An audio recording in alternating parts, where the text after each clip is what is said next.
Oh, um, so these are this is a varied thrush. I'll play a little bit of it in a second. This bird uses a lot of harmonics. In other words, it doesn't make a pure tone. It makes a tone, and then there's all these other tones kind of above it that give it a sort of substance.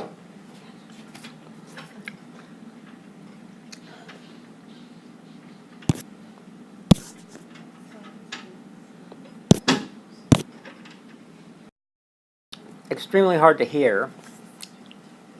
I mean, see.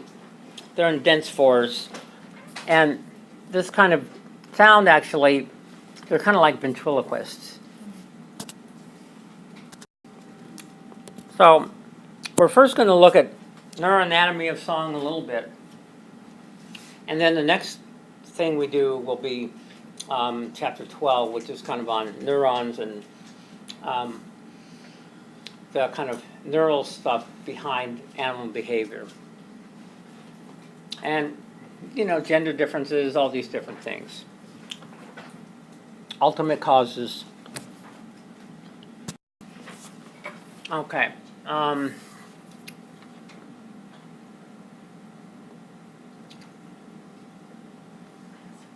Okay.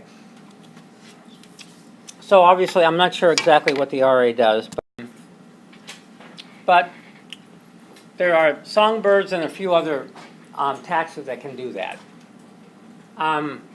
There's these different nuclei that are kind of pathways where the song is actually produced. And then the syrinx, of course, is actually right here. In other words, goes signals down here. So the syrinx is a structure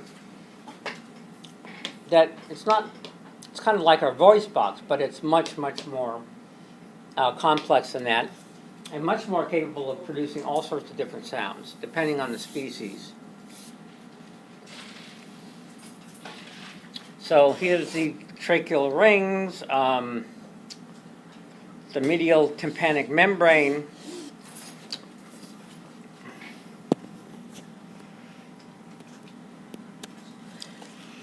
and you can look at this on your own to get a general idea of what's going on. So let's see, where's some nuclei?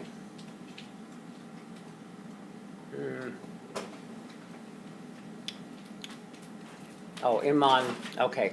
So there's all these obviously pathways that are going on in terms of processing and making song happen.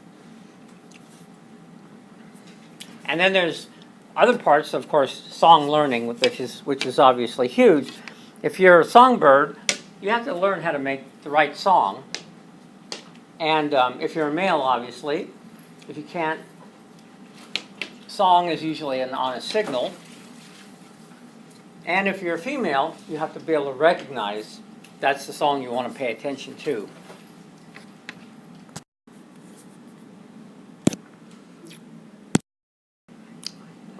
Okay.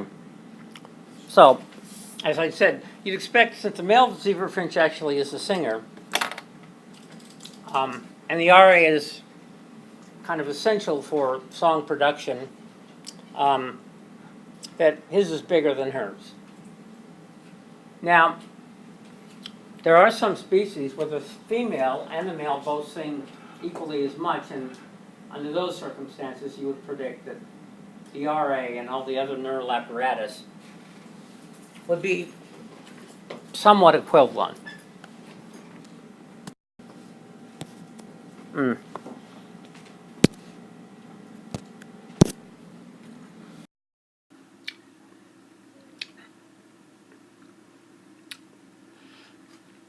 Okay. Here's cardinal syrinx during singing. Showed it to you on the screen. It's a nice little X-ray of it. Hermit thrush.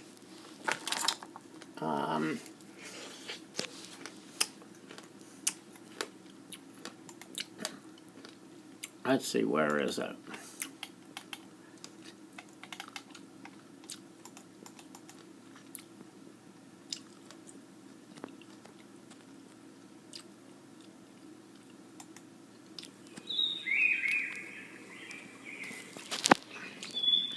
You can hear that. Thrushes are known for their different beautiful songs. So, the differences between the sexes, first of all, I talked a little bit about the heterogametic sex.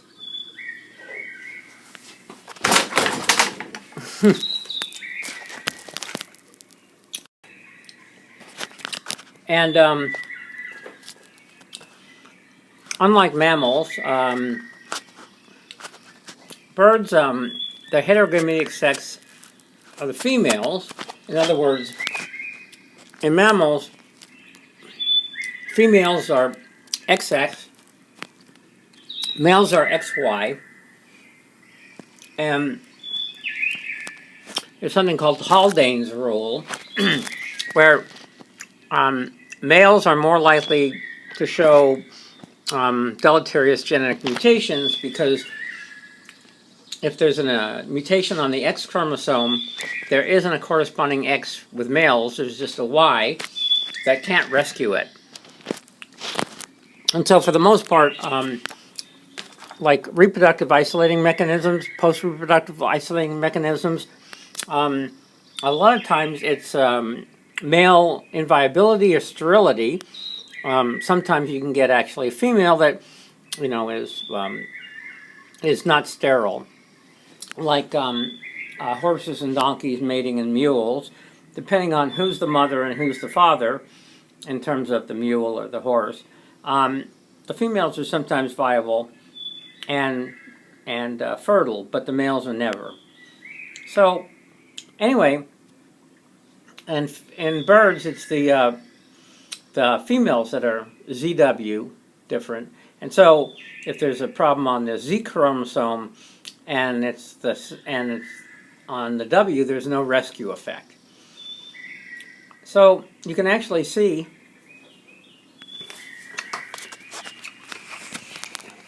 in, let's see,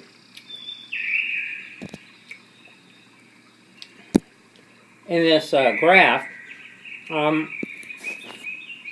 at around 10 days, a lot of birds, that's the beginning of a critical period that often in songbirds stretches from 10 to 50 days, but it's variable depending on the species. When birds are in fact primed to learn song, either the males learning to sing it or the females learning to recognize male song for when they're breeding later on. And here you can see days after hatching. There's an area for songbirds, and in males it's much larger, and it obviously develops much larger. And this all involves hormones being produced, and so they're produced differently in males and females.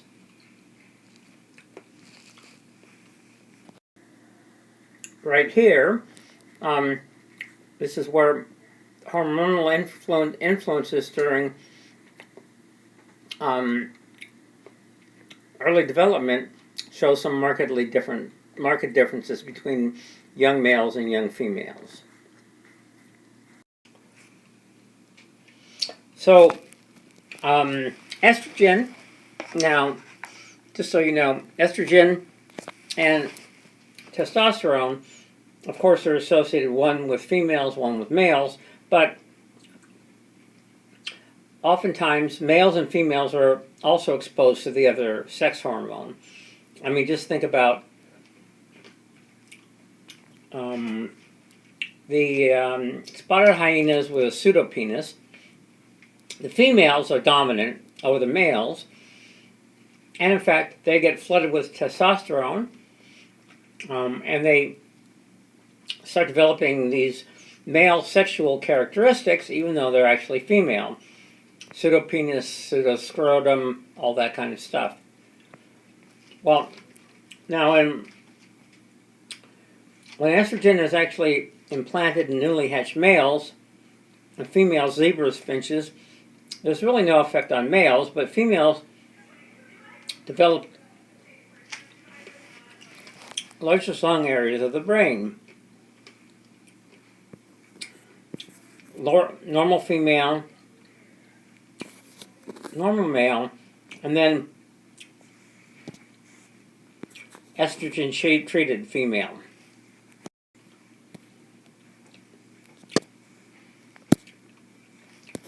So, now, effects of testosterone vary depending on, obviously, there's elevated levels of testosterone for adult males.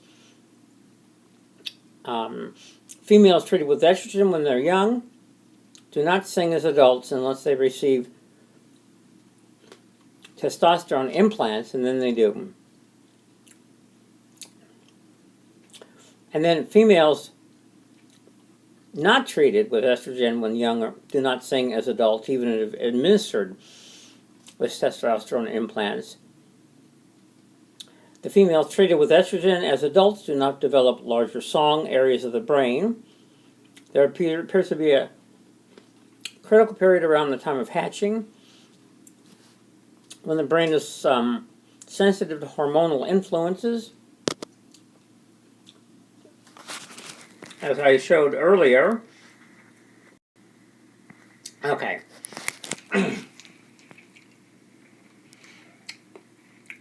Now, song nuclei in the brains of adult birds do change seasonally. They're obviously larger in spring, and in fact, there's a lot of different things that happen seasonally. For example, during the non-breeding season, a male's testes size is smaller, female ovary size is smaller. The song nuclei in males are smaller when not breeding than when breeding. And these effects are mediated by environmental cues such as day length, temperature, finding mates, and all that kind of stuff that would actually have changes like that. So photoperiod, as I just mentioned, directly affects this variation. Birds switch from short to long days, develop larger song nuclei. And then, of course, the amount of testosterone also affects the size. So, song learning are found only in a number of different groups of birds. The songbirds are passerines, right here.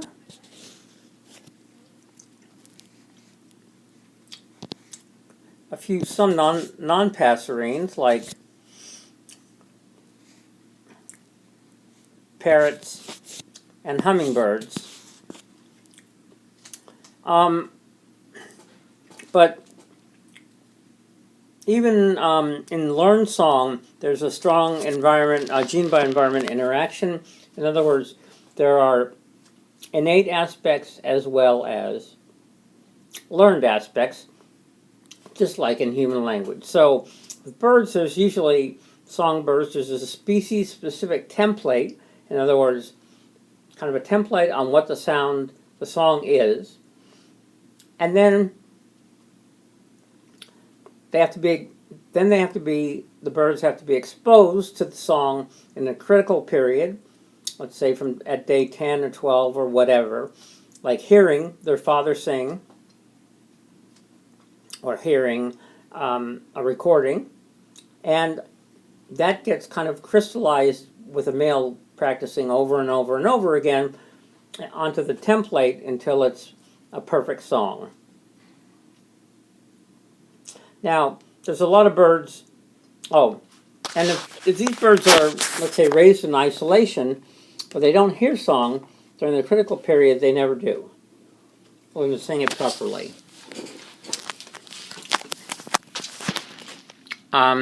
The songs of all other birds, of course, well, many are inherited. They don't have to hear song. They just naturally make the sounds they make. There are two different learning types. Age-limited or critical period song learners.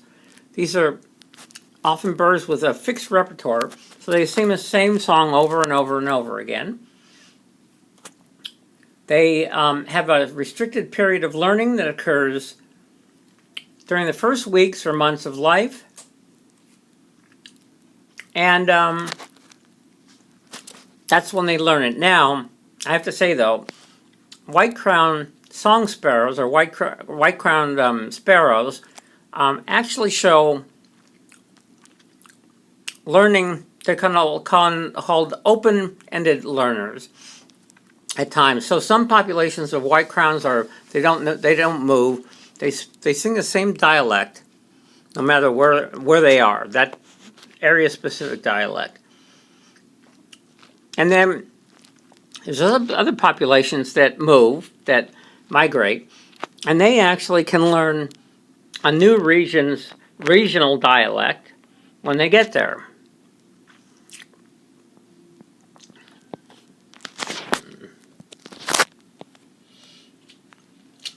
The critical periods vary greatly from one species to another and within species.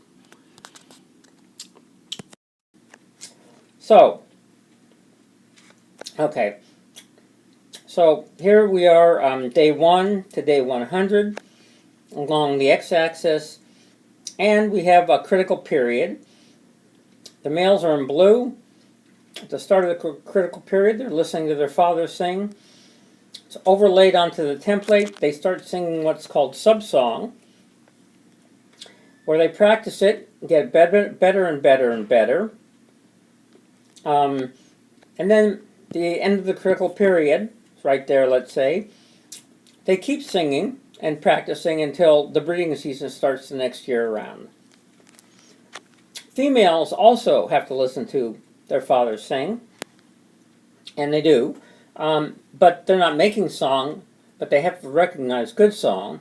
And presumably, since Pop is breeding, he's a good father, and it's a good enough song that females respond to it.